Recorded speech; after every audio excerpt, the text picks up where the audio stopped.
Pai do Senhor, queridos! Obrigado por você estar aqui mais uma vez, obrigado pela sua participação, obrigado por estar nos acompanhando nesse projeto, nesse nosso trabalho que estamos agora seguindo uma nova linha, uma nova visão. E eu já peço a você, curta, compartilhe, deixe seu comentário, se inscreve no nosso canal para que a gente possa entender que você está gostando do nosso conteúdo, para que a gente publique mais e mais, para que novas pessoas e muito mais amigos seus, conhecidos, possam entender e aprender um pouco mais sobre a palavra do Senhor. Amém?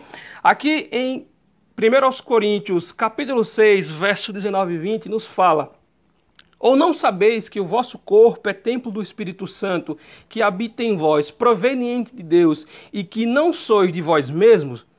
Porque fostes comprados por bom preço. Glorificai, pois, a Deus no vosso corpo e no vosso espírito, os quais pertencem a Deus. Feche seus olhos, vamos orar ao Senhor, pedir direção sobre mais uma escola bíblica. Senhor, obrigado por tudo, obrigado pela tua palavra, obrigado pelo teu amor.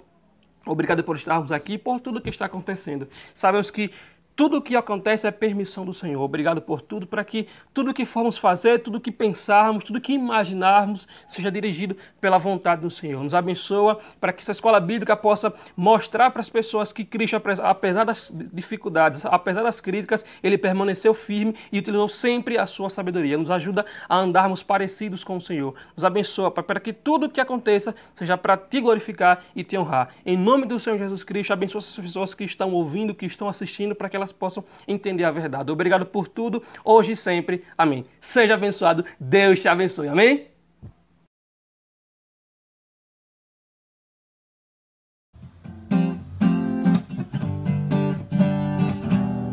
Amém. Vamos adorar o nome do Senhor Jesus e cante. Por tudo que tens feito, por tudo que vais fazer, por suas promessas, por suas promessas e tudo que és, eu quero te agradecer com todo o meu ser. Diga por tudo que tens feito, por tudo que vais fazer, por tuas promessas e tudo que és, eu quero te agradecer com todo o meu ser. Te agradeço, meu Senhor. Mais uma vez, te agradeço, meu Senhor. Agradeço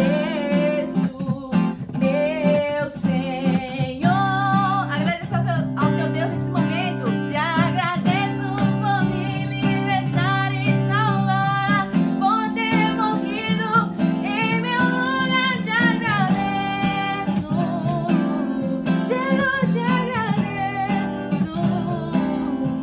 Eu te agradeço, te agradeço. Amém, glória a Deus.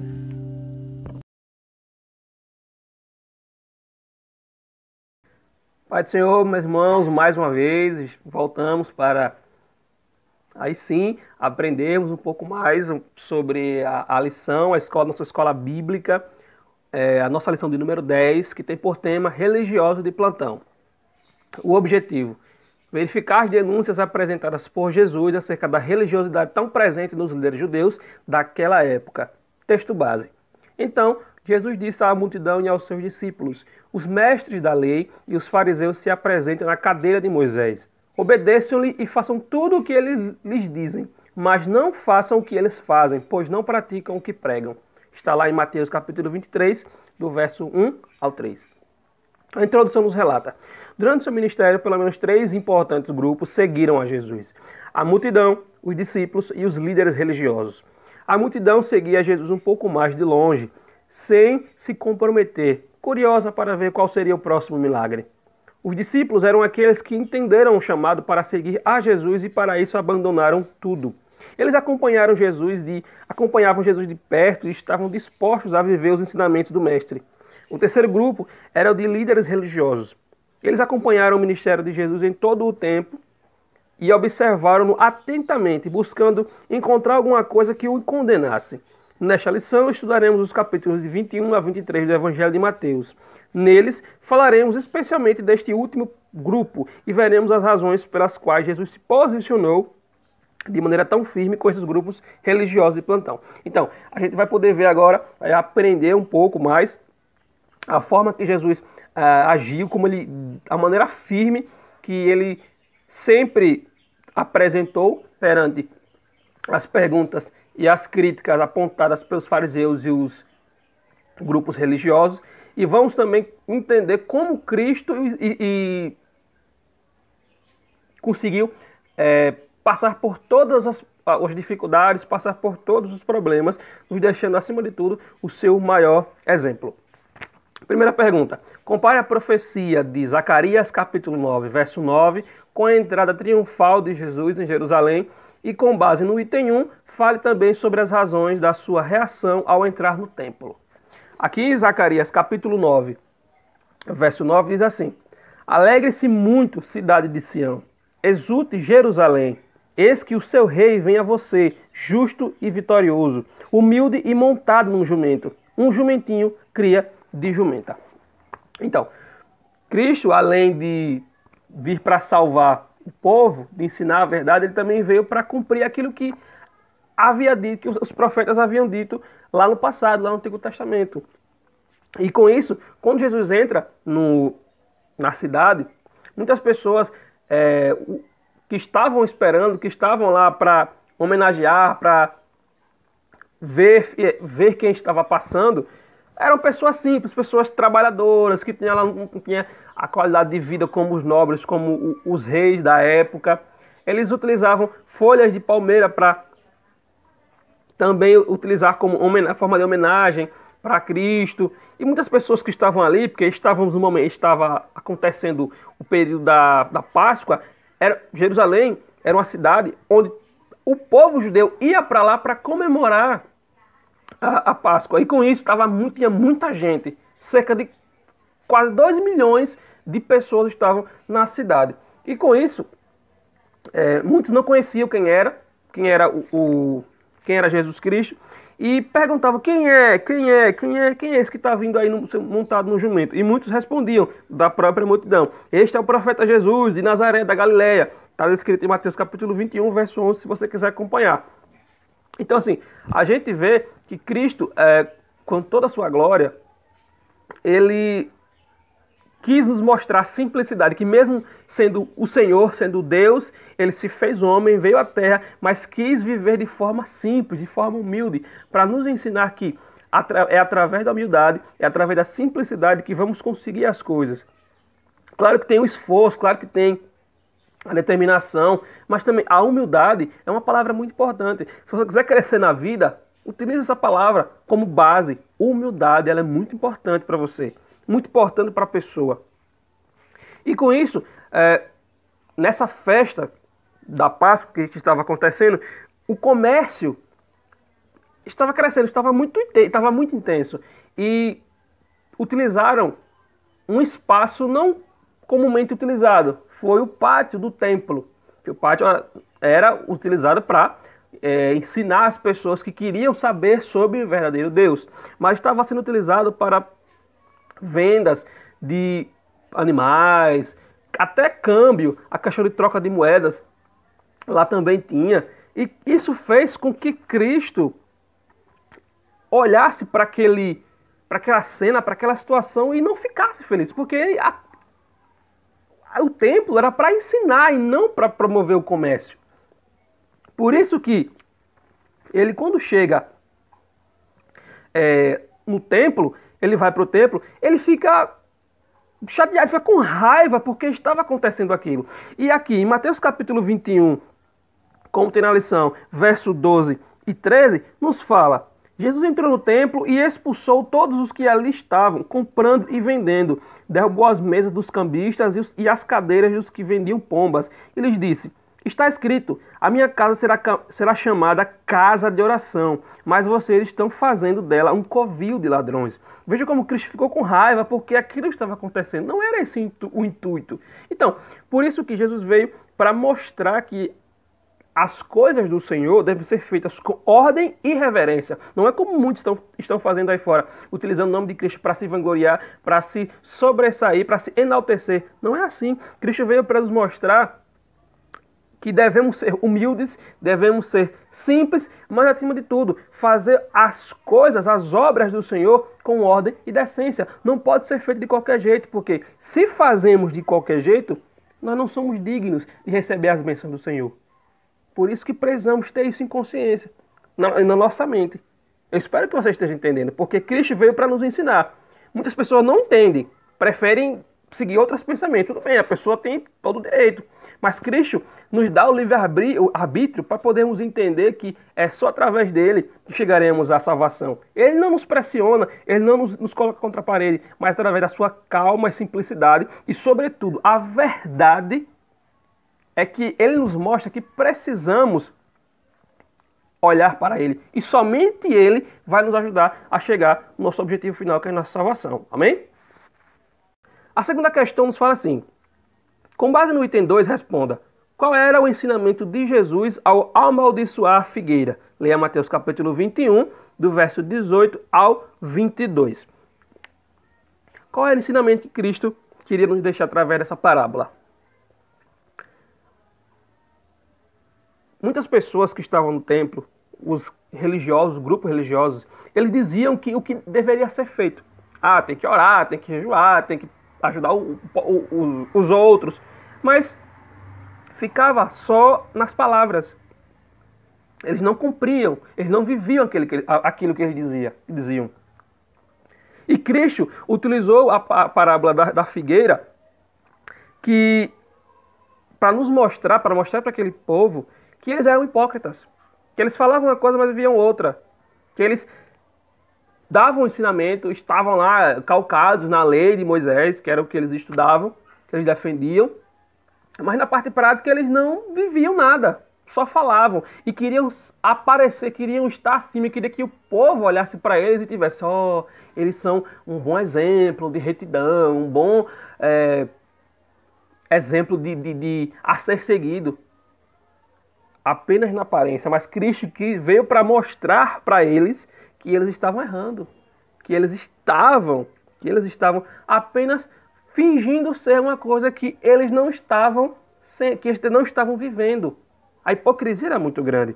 Por isso que ele diz aqui, assim como a árvore que possui folhas, mas não frutos, também Israel tinha uma vida religiosa, mas não possuía uma experiência prática de fé que resultasse em um viver piedoso. Ou seja, se você está pensando, se você fala uma coisa, se você prega uma coisa, mas não vive, você está errando. Porque muitas pessoas hoje têm utilizado o Evangelho de Cristo, usando a teologia da prosperidade, dizendo que devemos ter isso, que se depositarmos tanto do nosso salário, tantos porcentos, nós vamos ser abençoados.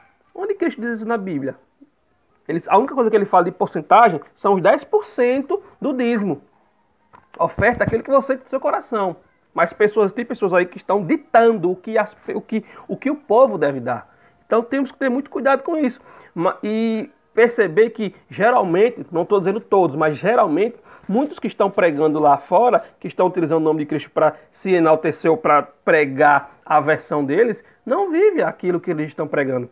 Por isso que precisamos ter cuidado, por isso que precisamos entender que essa parábola da figueira vem para nos ensinar que precisamos ver o que falamos. Precisamos defender. Se você defende Cristo, se você crê em Cristo, defenda-o. Não fique falando por aí, uma coisa viva outra. Seja cristão. Seja uma pessoa de verdade. Mas não no sentido de carnalidade. Não, pessoa de verdade assim. Que você realmente vive aquilo que você fala. Certo? Vamos à terceira pergunta. De acordo com o item 3, quais as parábolas e seus respectivos ensinamentos contados por Jesus ao ser questionada a sua autoridade? Responda também com base no item 4. Qual foi a estratégia usada para tentar incriminar Jesus e como ele se comportou diante delas? São duas perguntas em uma, então vamos por partes. Jesus utilizou, após a parábola da figueira, Jesus traz mais outras 3. que está descrito lá em Mateus capítulo 21 ao 28, verso 28, e vai até o capítulo 22, verso 14, para você que quiser acompanhar. Jesus trouxe a parábola dos 2 filhos, dos lavradores maus e da festa de casamento. O que é que ele quis mostrar com isso? Ele acusa os líderes, esses tais líderes que se diziam representantes do povo, de não se arrependerem, não crerem nele, de rejeitarem a ele e a Deus e negarem o seu convite gracioso. Assim, aqueles que se consideravam perfeitos e irrefutáveis estavam agora sofrendo o julgamento de Deus pela desobediência e sendo ultrapassados pelos publicanos, prostitutas e gentios, pois o reino de Deus estava alcançando a todos. Jesus Cristo quis mostrar a esse povo, a esse grupo, esses grupos religiosos que, apesar de estarem lendo a Bíblia, os livros religiosos, os livros bíblicos, apesar de estarem orando, de pregando, fazendo inúmeras coisas, mas eles só ficavam na palavra, como nós vimos na questão anterior. Por isso que o reino do Senhor, o reino de Deus, era para todos, não para um grupo específico. Mas esses grupos religiosos diziam que para entrar no templo, somente só poderia entrar quem era santo. Quem não fosse, não podia entrar, porque se entrasse estaria contaminando quem era santo. Veja que ponto eles defendiam. Eles criavam leis e mais leis, eles gostavam muito eles eram muito legalistas. Para tudo tinha lei, para tudo tinha lei. Ah, se você andar 2.000 quilômetros, você deve andar mais 2.000 se você errar. Mais ou menos assim eles utilizavam essas formas para tentar inibir a mente do povo, para não deixar que o conhecimento da verdade fosse exposto para todo mundo. Por isso que Jesus veio para mostrar que não era somente para eles o conhecimento. A verdade não era apenas para esses grupos, e sim para todos. E sim para todo aquele que abrir o seu coração e aceitar Cristo como seu único Salvador. Para todo mundo. Deus não faz acepção de pessoas. Entretanto, ele abomina o pecado. Mas ele é um pecador. E também aí vem a segunda pergunta. Qual foi a estratégia usada para tentar incriminar Jesus e como ele se comportou diante delas? Vamos lá. A estratégia dos herodianos, que era partido do rei Herodes, foi o quê? Qual foi a estratégia que eles utilizaram? Foi se aproximar de Cristo com um discurso bonito, com palavras bem colocadas. E eles fizeram uma pergunta para ele, uma pergunta política sobre impostos. Depois, alguns saduceus chegaram perto de Jesus também, agora vindo com uma pergunta doutrinária sobre ressurreição, queriam que Jesus falasse. Qual seria a sua opinião? Lembrando que está escrito em Mateus capítulo 22, do verso 14 em diante, para você que quiser acompanhar. Jesus, quando responde, ele deixa essas pessoas sem argumentos. Eles não conseguiam refutar, porque eles estavam apenas seguindo a visão deles e não na verdade. E também, por último, veio um representante dos fariseus tentar um deslize de Jesus com uma pergunta ética sobre a lei, que foi sabiamente sintetizada por Jesus em 2 grandes mandamentos. Mas só que para Jesus responder tudo isso, ele responde, deixa-o sem argumentos, e depois ele faz uma pergunta, onde essas pessoas que vieram perguntar não sabem responder, não sabem refutar a pergunta, não sabem argumentar, porque suas ideias estavam calcadas apenas em palavras, e não em atitudes, e não na vivência de fato. Por isso que Cristo nos mostra, nos ensina que precisamos, acima de tudo, viver o que a gente fala. Não caia na ilusão de muitos que estão falando aí fora, que estão utilizando o nome de Cristo para se colocar acima dos outros. Tome cuidado. Não deixe essas pessoas entrarem na sua mente e tirarem o sentido da verdade, que é a palavra. Estamos num momento de pandemia. E muitas pessoas têm utilizado esse momento para se enaltecer. Tome cuidado. Cristão que é cristão, porque há uma diferença entre cristão e crente. Crente é crente em muita coisa. O diabo ele é crente. Mas cristão é aquele que é discípulo e semelhante a Cristo. Então, cristão que é cristão de verdade, estuda a palavra, ele ouve, ele entende, ele recebe, mas ele, antes de pegar para si, ele faz como se fosse um filtro. Ele pega, recebe a informação aqui e vai filtrando. Se aquilo não for bom, ele joga fora. Mas se realmente estiver condizente com a palavra, ele vai afunilando e no final pega para si. Por isso, tome muito cuidado em relação a isso. Vamos à quarta pergunta. Comente com base no item 5 a exposição que Jesus fez sobre quem de fato eram os fariseus e líderes religiosos. Leia Mateus capítulo 23, do verso 1 ao 13. Então, como a gente já viu, Jesus veio para desmascarar esse povo. Jesus os chamava de impostores. Eles não entravam no reino e impediam quem queria entrar. Você conhece alguma pessoa assim? Que não quer aceitar uma ideia, mas não deixa que outra pessoa que tem vontade de conhecer entrar? Conhece alguém assim? Então, Cristo, quando ele começou a desmascarar esse povo, esse pessoal aí, esses grupos religiosos, muitas pessoas ficaram boquiaberta, porque não esperavam que Jesus fizesse isso. Jesus, um homem santo, se dizia santo, dizia um filho de Deus e dizendo uma coisa dessa. Mas a verdade, quando se trata da verdade, é preciso dizer, é preciso falar, não podemos ficar com ela dentro de nós. Se Jesus Cristo nos manda falar, temos que falar. Porque ele se encarrega, mesmo do resultado. Porque mesmo quando a gente diz uma coisa, uma verdade, para um colega, para um amigo, para um conhecido, e essa pessoa não recebe com alegria, não recebe a correção, geralmente ela se afasta. Geralmente ela fica com cara feia, passa um bom tempo sem falar com a gente. Mas Cristo, ele veio para nos mostrar que a verdade precisa ser dita. Aí tem um ditado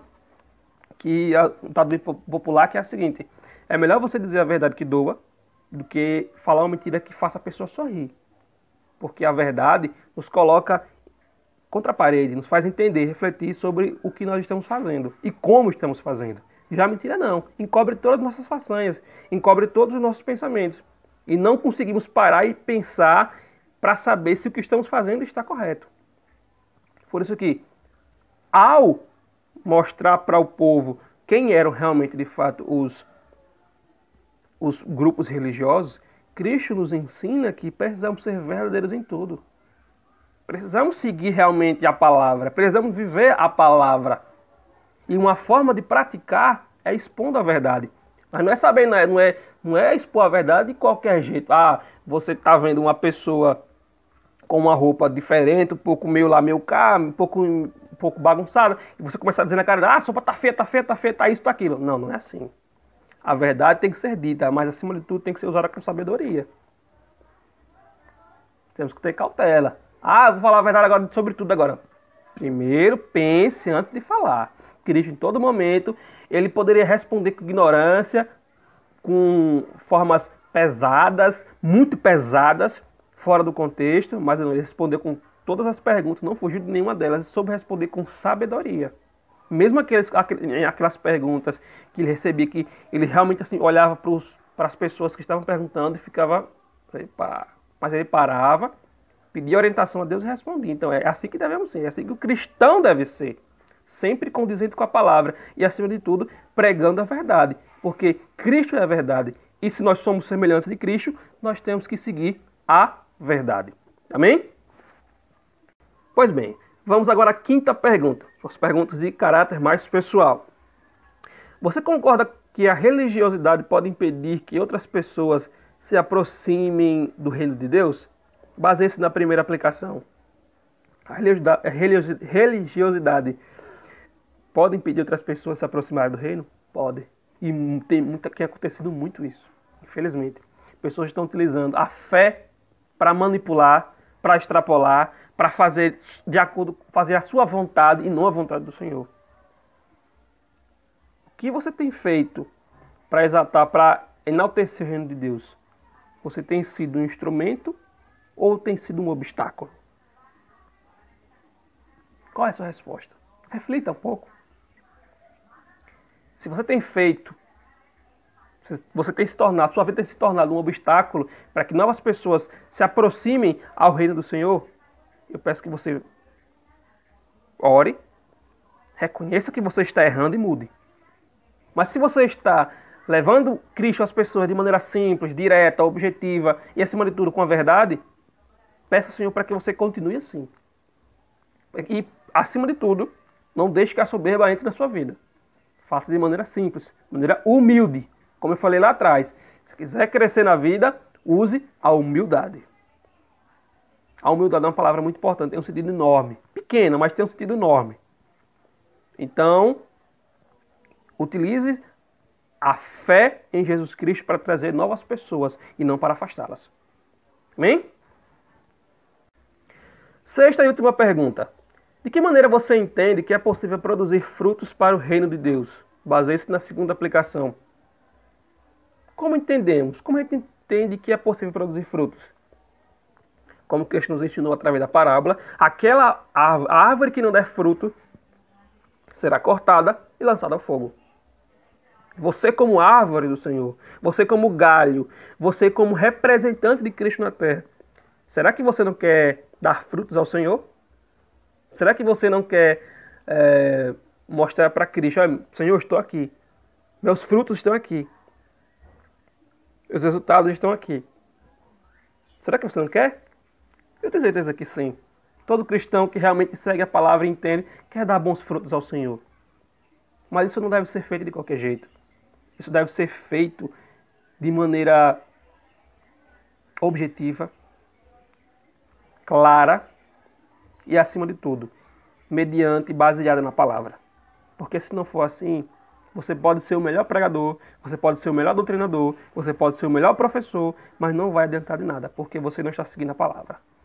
Então, se você quiser dar bons frutos ao Senhor, quiser apresentar resultados, bons resultados, eu peço que você ore, peça confirmação ao Senhor, porque muitas pessoas, infelizmente, têm deixado de fazer isso hoje.